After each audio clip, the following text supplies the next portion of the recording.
welcome back. I wanted to talk about this super fun weekend that I've just had participating in Becca and the Books Bookopla'thon based on her Bookopoly. It ran from the 11th to the 12th. It was midnight to midnight for her. It was a 5 to 5 for me because she's in England, I believe, and I'm in the United States. So my time zone was a little different, but the 5 to 5 worked really well for me in that sense because I got to start reading in the middle of the day and the last prompts came just early in the morning. So as soon as I woke up, I had my next prompts and things, and so it was great. Her setup was awesome. I loved getting multiple prompts throughout the read-a-thon and kind of having to figure out what you wanted to read and if you could make certain things that you were maybe already reading fit into what you were going to do for the prompts and stuff. I had so much fun. I loved participating in the community for it, being on Twitter and answering people's polls when they were trying to decide on books, putting up my own polls to decide on books and stuff. It was great. It was super fun. I hope that she does it again. And again and again because I just want to keep participating in these, and it made me super excited too that the reading rush is coming up, and that one's a week long, and so it'll be a similar thing except for that people should mostly already have their TBRs for that one. But I'm super excited to have kind of that same interaction and be chatting with people throughout it and be like, what are you reading for the reading rush? How's your reading progress going? Let's do reading sprints and all that, which we got in the Bookopla'thon. So fun. Anyways, I wanted to talk about the books that I did for it. So the very first drop that she did for her roles was paranormal fiction or a chance card. I didn't really have anything super set up for a chance card, but the thing that immediately came to my mind for the paranormal one was something that had been sitting in my Kindle for a while, which is The Killer Knight and the Murderous Chairleg by Kelly Ethan, which is Point Muse Mystery number 1. I read number 0 for Point Muse Mystery earlier this year, and I didn't really want to continue with the series, but I already had that one in my Kindle because I had bought it, and it was the only thing I could think of for paranormal, so I was like, well, I guess I'm reading a paranormal for my first book for it. And I was actually overall pretty pleased with it. I would have rated it like a 3-star because it wasn't my favorite, but it also wasn't as bad as I felt the number 0 one was. So that's great and fun, and I probably still won't continue the series, but having spent money on it, I'm glad that I didn't spend money on a completely awful book. So yeah, and then the rest of the books that I read for it, pretty much all of them that I finished for the rest of it, made me cry. So it was a very emotional journey to go through this read-a-thon, but it was also a very good journey, and I really enjoyed it, and I'm really glad for basically all the books that I read. So the next prompt that I went with, her next roll drop, was culturally diverse or something else.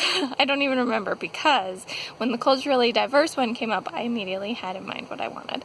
I had been listening to the audiobook of How Dare the Sun Rise, a memoir of a war child, and I was like, oh, this is perfect. I have like 2 hours left of this audiobook. It's perfect for this drop because it's culturally diverse and I really want to finish it anyways. Oh, it was so good. I cried so much at the end, though. The author talks a lot about her sister throughout the story, who was killed in a massacre in Congo, which is where she was born and raised, and then she ended up immigrating to the U.S. And at the end of the book, she basically dedicates the book to her sister and is like, this is the things that I would tell my sister if she was still here now. And I'm crying and tearing up about it, even just thinking about it again. But it was so touching and so beautiful, and all her feelings for her sister just moved me so much. And it just makes me think of when you lose people and how rough it is and how much harder it must be in that circumstance where she lost her because of a massacre of her people, and to have that like survivor's guilt that I made it and she didn't. And anyways, I'm tearing up again. So as you can tell, it was very moving for me. Then moving on to the next role that we got for it, the options were mystery, contemporary, or YA fantasy, I think. For this one, I ended up going with The Trouble with Goats and Sheep, which, oh my gosh, this book. It in the Dusk Jacket describes it as part coming of age, part mystery, which is why I picked it for the mystery category, but this book is so much more than that. This book was amazing. It talks a lot about the philosophy of God. It talks about rumors and how we judge people and things like that. And I kind of want to do like a full review on it because there were some segments that I want to talk about and like read segments out of and discuss and parse out and things. But oh, it was so good and I loved it so much. And I really want to find more of this author. It was a library book and it says it's a new arrival to my library, but this book was actually from 2015, so I'm hoping that Joanna Cannon has written more stuff because I really liked her writing style. She had an interesting little like humorous twist to some of it that I really enjoyed, and just like the kind of philosophy and stuff that she discusses here, also great. So another great read. I loved it so much. And then the final book that I did officially for the Bookopla'thon, and we'll talk about it in a minute for why this is the official last one, is Girl Made of Stars. So this is a book about rape, and it's YA, and it was very moving. It touched me in so many places, and it's just such a tragic thing to know that these things happen to people, and part of the story is not just that it's dealing with rape, but dealing with how girls are often not believed when they say, hey, I got raped and this horrible thing happened. One of the characters in it who is raped, they are trying to pursue criminal charges, and then the lawyer's basically like, all this evidence that you've got, it'll basically just get thrown out anyways, so we're not going to go forward with that. And it's so rough and so sad.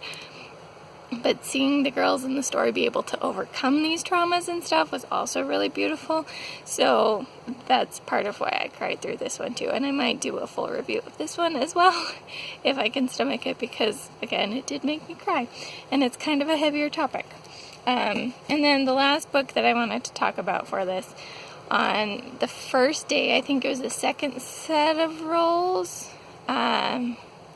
one of the options was to pick a book that gets recommended, and then we had that chance card roll that I talked about earlier that I didn't quite have anything decided for, but had kind of thought, well, if I go with the chance one, maybe I'll just pick something random for my TBR.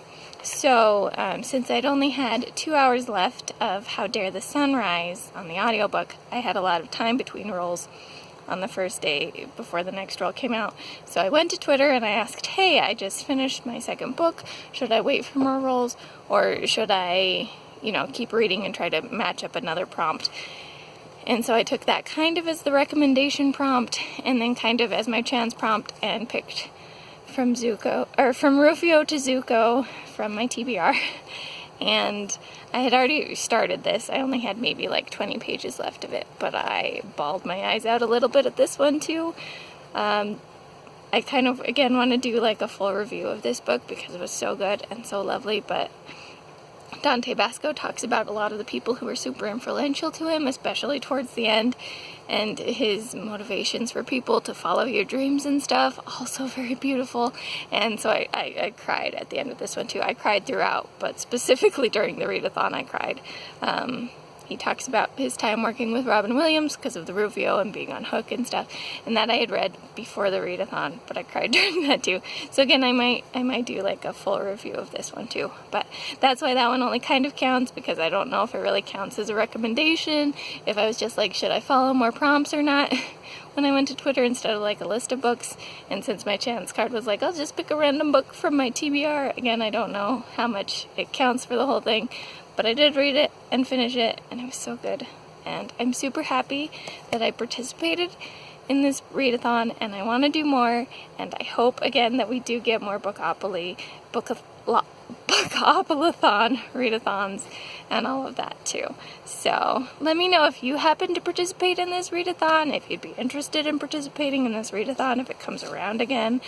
Let me know if you happen to have read any of the books that I talked about for this read-a-thon, or if perhaps my talking about them got you interested in maybe reading them. But I think that's all I've got for now. This is the Umlaut Harper signing out.